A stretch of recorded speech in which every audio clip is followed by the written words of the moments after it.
3 days after I buried my wife of 38 years, I came home from the cemetery to find a for sale sign planted in my front yard. It was one of those professional frames, white with red letters, a smaller panel underneath that read "Coming Soon." The kind meant to be seen from the street. I sat in my car in the driveway and stared at it for what felt like a very long time. My daughter was standing on the porch. Her father-in-law stood beside her. Before I get too far ahead of myself, let me back up and tell you who I am. I'm 64 years old. I taught high school history in the Franklin, Tennessee city schools for 31 years. My wife, Evangeline, Evie, to everyone who knew her well, passed away on April 12th, 3 weeks ago. Her heart had been failing for more than a year. The doctors had known, we had known, and still the morning she didn't wake up from her nap in the sunroom felt like the ground giving way beneath my feet.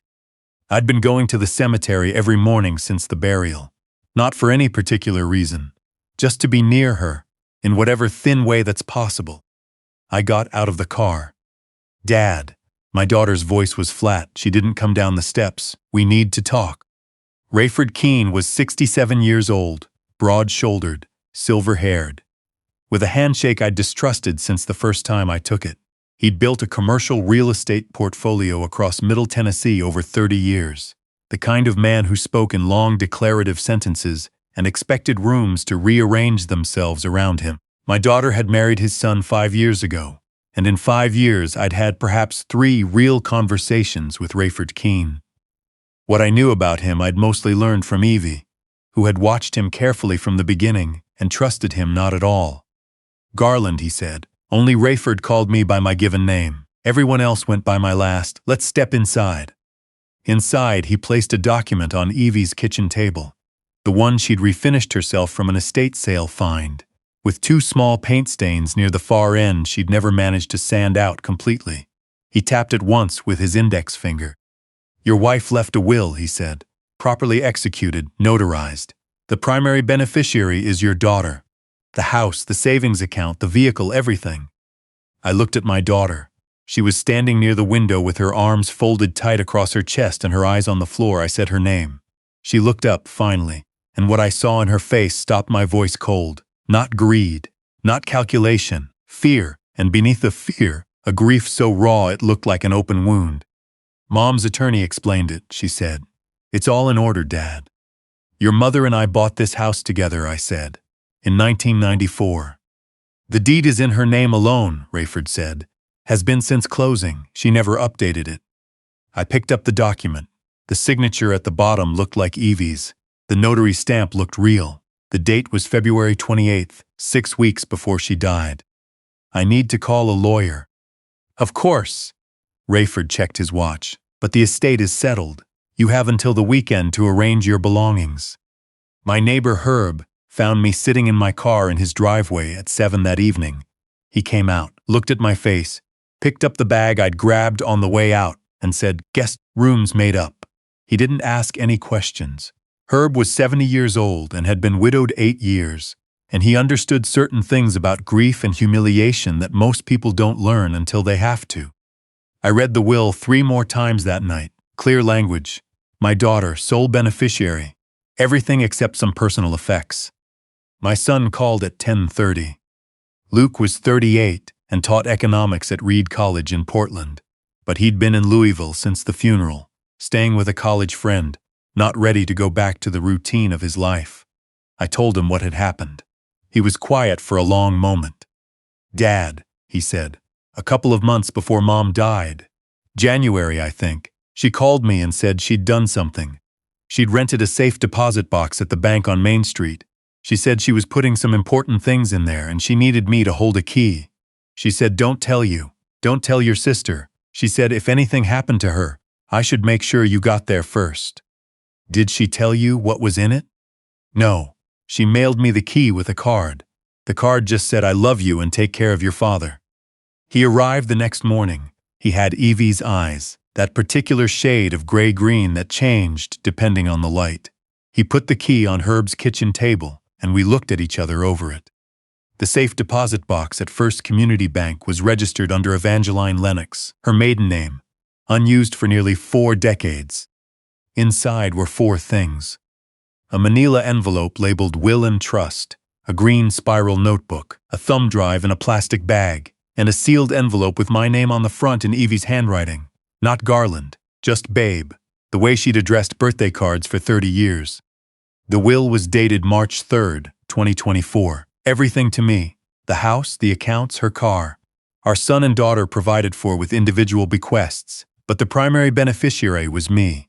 An attorney named Odessa Quinn, practicing estate law in Brentwood, was listed as drafting attorney and trustee of an accompanying irrevocable trust. I'd never heard of Odessa Quinn in my life. The trust had been filed with the county on March 10th. The house was protected for my lifetime use. No sale, no transfer, no forced removal, not without Odessa Quinn's consent. Evie had done all of this in secret in the weeks before she died. I opened the green notebook. Evie had been a paralegal for 31 years.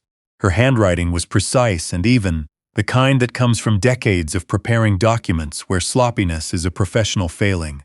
The notebook was organized like a case file, dates in the left margin, notes in 2 columns. She'd started it in January. Jan. 11. RK came to the house while G was at the hardware store, said he was dropping off something for the kids, stayed 40 minutes, looked through the hall credenza, asked where we keep our important documents. Jan. 23D mentioned to my daughter in front of me that G seems to be struggling with the memory stuff. G does not have memory issues. This is groundwork.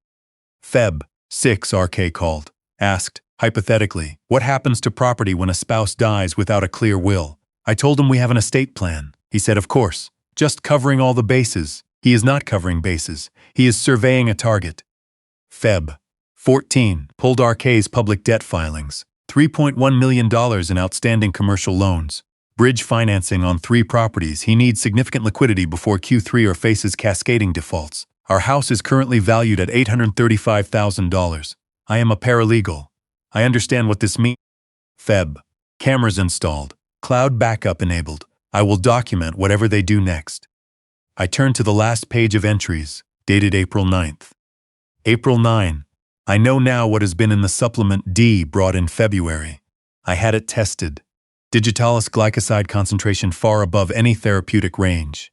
The damage is already done. Even without more doses, the accumulated levels in my system are at a threshold my cardiologist would have recognized immediately if he'd been running a panel for it. He wasn't. He had no reason to look. I confronted them this morning. I told them I know. I told them the house is protected, the recordings are backed up, and Garland will find everything when the time comes. I don't know how much time I have left. The important thing is that he will find it. Luke read that page over my shoulder and didn't say anything for a while. I opened the envelope addressed Babe. She'd written it on her good stationery, cream-colored, with a small fleur-de-lis in the corner. Her handwriting was shakier than the notebook entries. She'd written this later. I'm sorry I didn't tell you what was happening while it was happening.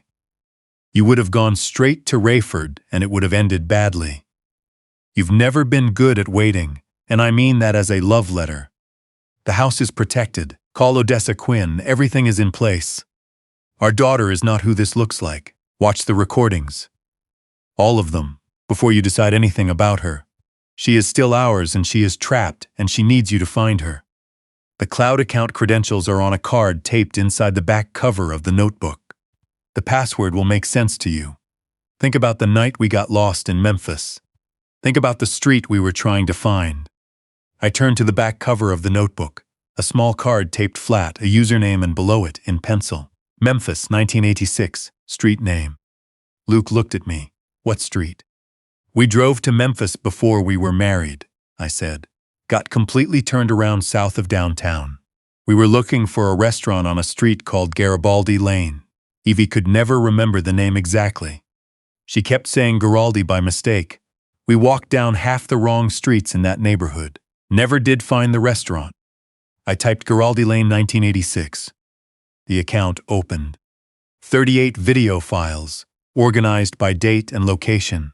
The cameras had been running since February 20th, and they were still running. The most recent file was from that morning, while I'd been at the cemetery. We spent 5 hours in the bank's side room watching them. The first recording showed Rayford, alone in our living room on a Wednesday morning when I was at a school board meeting. He moved through the space the way appraisers move, touching things, opening drawers, standing at the window that overlooks the back garden. His phone call was brief and quiet, but the microphone Evie had hidden in the bookcase caught enough of it. The house will go for $830, maybe higher. She's got maybe 6 months left, cardiologist said. Once she's gone, we move on the paperwork. The daughter's already been softened up. The March 28th recording stopped Luke cold. Our kitchen, Evie and our daughter at the table, lunch between them. Evie reached across and put her hand over our daughter's. Honey, she said, are you all right? Tell me the truth. My daughter's eyes flooded immediately. She opened her mouth. Her phone rang on the table, my son-in-law's name on the screen. The change in her was total and instant. She pulled her hand back, answered with a voice that belonged to someone else, said she'd be home soon. When she hung up, she stood and reached for her bag without meeting her mother's eyes. Evie sat alone at that table for a long time after the door closed. The April 4th recording was the one I'd known was coming but wasn't ready for. Our living room. My daughter on the couch with my son-in-law on one side, and Rayford in the chair across from her. She'd been crying already. Her face was swollen and her voice kept catching. I can't take his house, she said. He just lost Mom. He'll be fine, Rayford said, almost gentle. We're not leaving him homeless. We'll help him find something more manageable for a man his age. He's 64. Listen to me. My son-in-law's voice was soft. We owe $3.2 million. If the business goes down, we lose everything. Our house, our credit. Your name is on 2 of the loans. She looked at him. I didn't know my name was on any loans. It was a formality, Rayford said. The point is, it's done. What we need to focus on now is the solution in front of us. My daughter stared at the coffee table for a long time. And if I don't cooperate? She asked. Rayford said, then we face the consequences together. 3 syllables, quiet and final as a door closing. She signed the transfer paperwork with her hands shaking. Then came the April 9th recording, the one Evie had written about in her final notebook entry. Our kitchen. Evie sat at the table with Rayford and my son-in-law across from her. She'd made coffee, which struck me somehow. She'd made coffee for the men who had been poisoning her, and she sat across from them and told them she knew. I had the supplement tested, she said. Her voice was completely level. The digitalis concentration is roughly 4 times the therapeutic maximum. At the levels I've been ingesting, the accumulation is already consistent with acute cardiac toxicity. My cardiologist would have caught it in a routine panel. He wasn't running panels for digitalis because no one had any reason to think I'd been given it. Rayford's expression didn't shift. That was the most frightening thing about him. How still his face stayed when other men's faces would have moved. I've been a paralegal for 31 years, Evie continued. I know how to build a case. Everything I've documented over the past 3 months is backed up in a cloud account. My attorney has copies of all legal documents. My house is in an irrevocable trust. She folded her hands on the table. What I'm telling you is that whatever happens to me, you will not benefit from it. Not even a little. Rayford stood.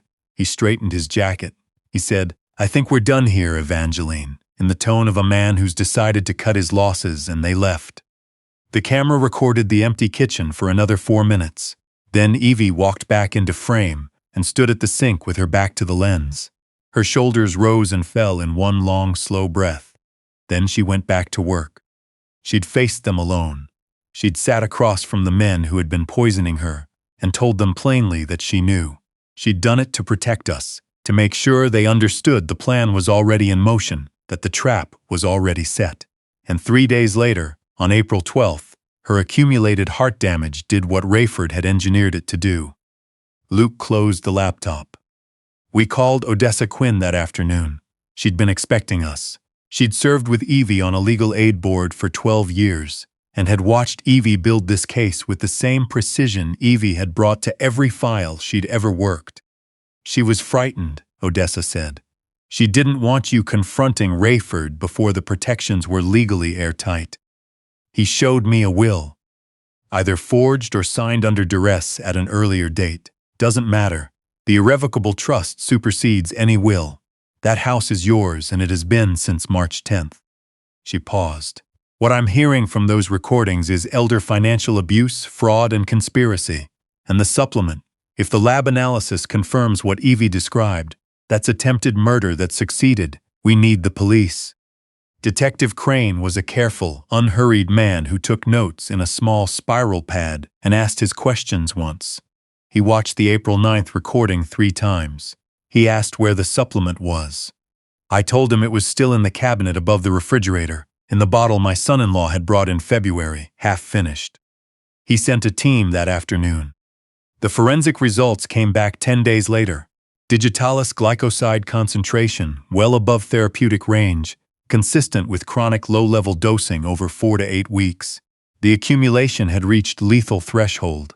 The medical examiner who'd certified Evie's death had looked at her cardiac history, seen the failure he'd expected to see eventually, and signed the certificate. Evie had understood that he would. She'd planned around it. The trap was Odessa's idea. She'd found, through the recordings, that Rayford had a real estate closing scheduled for the following Friday. He'd lined up a buyer for the house, and the signing was set for 10 in the morning at a title company in Cool Springs. Odessa contacted Detective Crane. They prepared for 3 days. Luke and I arrived at 9:30. Odessa was already there with her documents. Detective Crane and 2 plainclothes officers were stationed in the room. The closing agent had been briefed the night before. Rayford and my son-in-law walked in at 9:58. Rayford saw me and stopped moving. Just for a second, a pause so brief most people would have missed it. Then he put his expression back in order and came forward with his hand out. "Garland, this isn't the place for this." "Sit down," I said. He looked around at people who weren't what he'd expected them to be. Odessa set the trust filing on the table. "This property cannot be sold, transferred, or encumbered without trustee consent. The closing cannot proceed. That document doesn't exist. It was filed with Davidson County on March 10th, 2024. Here is the registration confirmation." She slid it across. "Additionally, here is a cease and desist filed with your real estate attorney this morning." My son-in-law looked at his father. Something behind his eyes was starting to fracture. "There's something else I'd like you to see," I said. We showed them the April 9th recording first. My wife at her kitchen table, her hands folded, her voice level, telling Rayford exactly what she knew and what she'd done. Then the February phone call, Rayford making his calculations out loud. Then the April 4th recording, my daughter, signing paperwork with her hands shaking while Rayford said together in that quiet, final way. The closing agent had gone very still. "The supplement is in the custody of the Franklin Police Department Forensic Lab," Odessa said. "The analysis confirms digitalis glycoside concentration at levels inconsistent with any commercial product."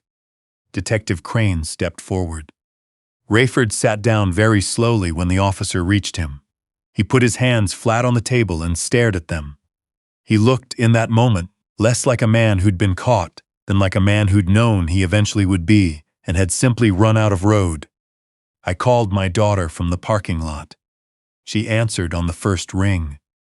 "It's done," I said. "Are you home?" "Yes." "Stay there. I'm on my way." She was on the porch when I pulled in. She came down the steps before I reached her, and I caught her at the bottom. And she held on and cried the way people cry when they've been holding something back for years. "I didn't know what they were doing to her," she said. "I swear to God, Dad. I thought her heart I thought she just—" "I know," I said. "She knew too. She understood what you were going through." I showed her the recording from March 28th, her mother reaching across the kitchen table. "Honey, are you all right? Tell me the truth." And then my daughter's phone ringing, and the terrible shift in her face, and Evie sitting alone at the table after the door closed. Then I showed her what Evie had written. "Our daughter is not who this looks like. She is trapped. Find her." My daughter sat on the porch steps and cried until she had nothing left, and then she sat quietly for a while, and then she said, "She forgave me before I even knew what I was going to do." "She knew you," I said. "That's the same thing." The trial lasted 11 days. Odessa coordinated with the prosecutor's office.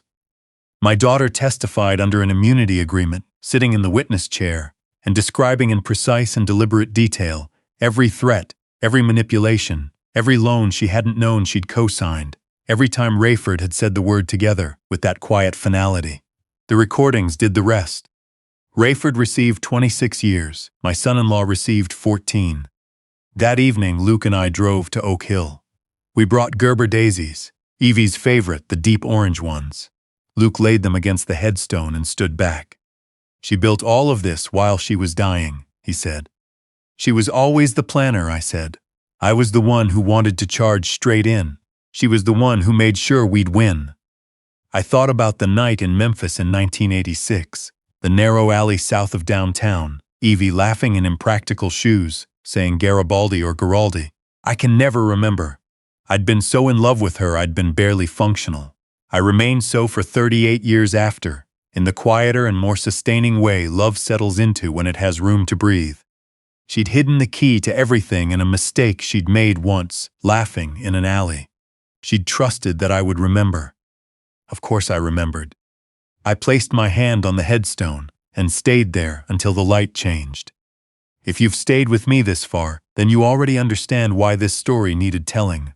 What happened to my wife happens every day, in good families, to careful people, by those they trusted most. Elder financial abuse is not rare. It doesn't always come from strangers. Often it comes wearing a smile and calling itself family. Document everything. Protect your assets legally while you still can. And when someone you love starts to disappear into a relationship that doesn't look right, ask. Press. Don't tell yourself it's just an adjustment. Evie tried to reach our daughter, and our daughter was too frightened to answer. I should have pressed harder, years before it reached this point. The National Elder Abuse Hotline is 1-800-677-1116. Adult Protective Services can help. An elder law attorney can put protections in place while you're still here to put them there yourself. My wife spent her last weeks building a case instead of resting. She did it because she loved us more than she feared what was coming, and because she was, to her last day, the most careful and courageous person I've ever known. She trusted that the truth would win. She trusted that I would find the door she'd left open for me. She was right about both.